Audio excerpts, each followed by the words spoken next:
Hi everybody, Thyra Whitford here again. Welcome back. Today I want to talk a little bit about trusting those abilities, those amazing healer abilities that all empaths have. Now, all empaths have some type of a healer ability, but they are all different. We're all unique. We don't all have the same abilities in healing, but we will all be able to heal in some way. Sometimes we can heal ourselves, sometimes we can heal others, sometimes we can heal both ourselves and others. For some of us, we have healing gifts in plants. For some of us, that's in animals. For some, it's in people. For some of us, that's in the spirit world. So we are all some type of healer.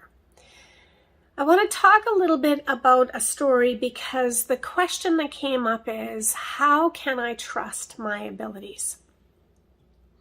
And I can't actually give you pointers on how to trust, but what I can do is I can tell you some of my own personal stories about how I learned to trust through experience. So I want to take you a little bit back in time. My son, I was a single mom. My son would have been about 14. We were getting ready to go to a sporting event, and I was in the bathroom doing my makeup, getting myself ready, and it was a big crash. And you know, there's a particular sound that happens when somebody breaks a bone. It is undeniable. If you've heard it once, you will recognize that sound forever. And when I came out of the bathroom, he was on the floor and he was holding on to both arms. He had broken at least one, maybe both arms. I only heard one pop. And I had a decision to make right there. What went through my mind was, I need to call an ambulance. I need to get him to the hospital. He's got to get into a cast. I'm sure that this is a break. And Spirit came in.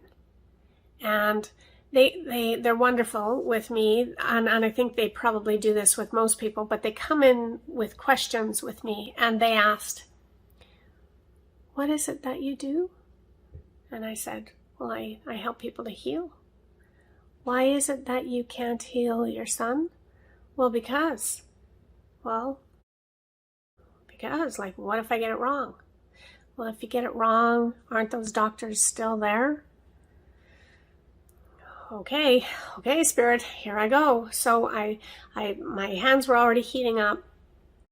I went onto his little arms and I was putting healing, and after about 10 minutes, he said, okay, I feel better. That feels okay. That feels better. And that lasted for about 30 minutes, enough time for us to think about still going to our sporting event. He wasn't playing, we were just going to watch. So about 30 minutes later, he asked for another healing. I gave him another healing. That lasted him for about an hour and a half.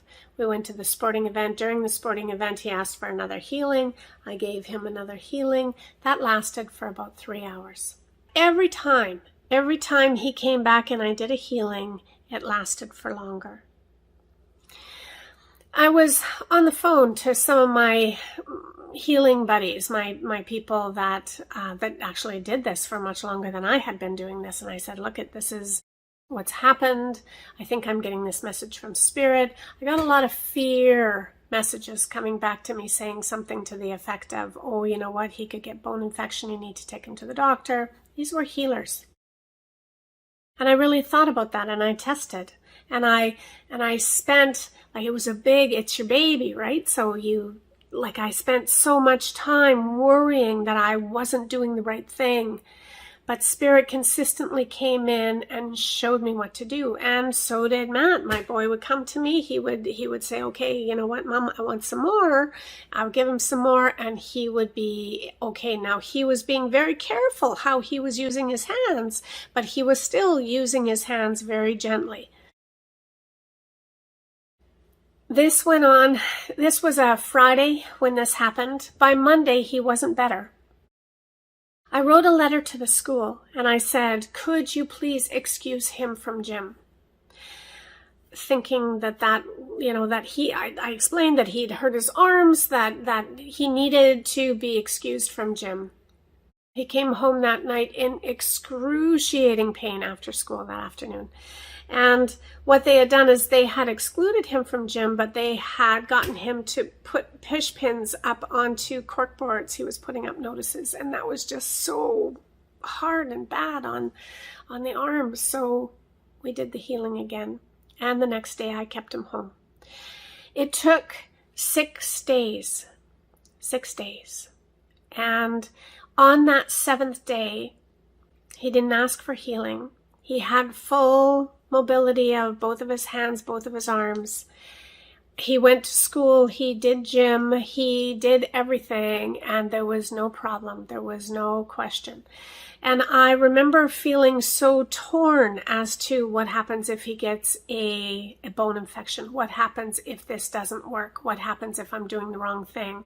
And every time Spirit came in and said, if it's getting worse, you're going to know. If the stuff that you're doing doesn't work, take him to the hospital. That was a very big lesson for me on trust, on trusting that the messages that I'm getting and that the ability that I have to heal was accurate. It was true. It worked. Some of you are asking, how do I trust these abilities? And that's a really good question, because that question will bring about some type of action from Spirit to help you to trust your abilities. So if, like me, if you hear, do it. If it doesn't work, take him to the hospital. Then do it. And if all we hear is take him to the hospital, take him to the hospital. Take him. That's the message that you're getting. As an empath, we are all healers. We must learn to trust these abilities. And Spirit is potentially going to test you enough times that you will eventually say, yeah, you know what? I am a healer. I know how I can heal. I know what that looks like. I know what that does. Okay, everybody, that's what I got for this one. I hope you found it helpful. I'll see you in the next one.